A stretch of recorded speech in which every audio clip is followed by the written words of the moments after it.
अस्सलाम वालेकुम नाजरीन, हम आपको नाउ योर सेल्फ की दूसरी किस्त में दुर्योधन और पांडवों के दरमियान होने वाली लड़ाई के बारे में बता चुके हैं।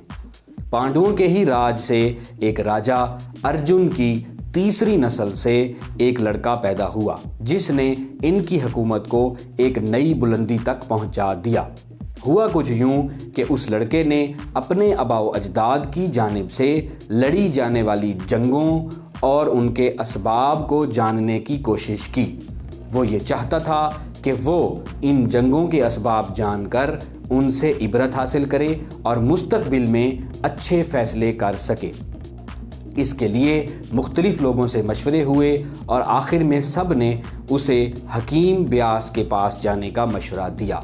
अहले हिंद हकीम ब्यास को एक कामिल और पाकीज़ा शख्सियत का दर्जा देते हैं। उनके नज़दीक ये एक शख्सियत का नाम है जो हर 100 साल के बाद इंसानियत की इस्लाह और फलाह के लिए पैदा होती है। ये हकीम ब्यास बरहमा मज़हब का मुक़द्दस कलाम लिखने का एज़ाज़ भी रखता है। बरहमा कलाम 4 चैप्टर्स पर मुश्तमिल है जिसे वेद को कहा जाता है। इसका पहला चैप्टर रघुवेद, दूसरा चैप्टर यजुर्वेद, तीसरा चैप्टर सामवेद और चौथा चैप्टर अथर्वा वेद कहलाता है।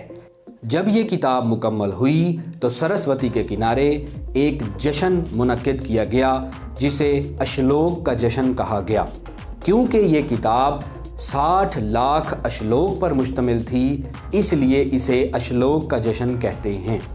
इसकी तकसीम कुछ यूं की गई थी कि 30 लाख अश्लोक अल्हामी यानी आसमानी मखलूक देवी देवताओं पर मुश्तमिल थे, 15 लाख अश्लोक दूसरे दर्जे के आसमानी लोगों पर मुश्तमिल थे, उसके बाद 14 लाख अश्लोक जिन्नाती यानी नज़र ना आने वाली मखलूक पर मुश्तमिल है, उसके बाद 1 लाख अश्लोक के ऊपर इंसानी फलाह व बहबूद रखी है जो बिल तरतीब जंगों, वाज़ व नसीहत, हिकायात और रिवायात पर मुश्तमिल है। और आज महाभारत के नाम से यही 1 लाख अश्लोक दुनिया में मौजूद हैं। यहाँ आपको ये बताते चलें कि महा का लफ्ज़ बुजुर्गी के मानों में इस्तेमाल होता है और बहारत लड़ाई को कहते हैं, जबकि हिंदी ज़बान में कभी भी लफ्ज़ बहारत को लड़ाई के लिए इस्तेमाल नहीं किया गया। इस बात को इस तरह से भी जोड़ा जाता है कि क्योंकि इस किताब में राजा भरत की लड़ाइयों का जिक्र था तो इस किताब को शुरू में महाभारत कहा जाता था, लेकिन बाद में अलिफ लगाकर इसे महाभारत का नाम दे दिया गया। अपनी अगली वीडियो में हम आपको ये बताएंगे कि हिंदुओं और मुसलमानों का कायनात से मुतल्लिक क्या अकीदा था और राजपूत कौम की बुनियाद कैसे रखी गई, किस तरह से ये नस्ल आगे चली। अभी के लिए अगर आप ये जानना चाहते हैं कि एक माँ ने अपने जवान बेटे को नंगा देखने की ख्वाहिश क्यों की, तो यहाँ क्लिक करें।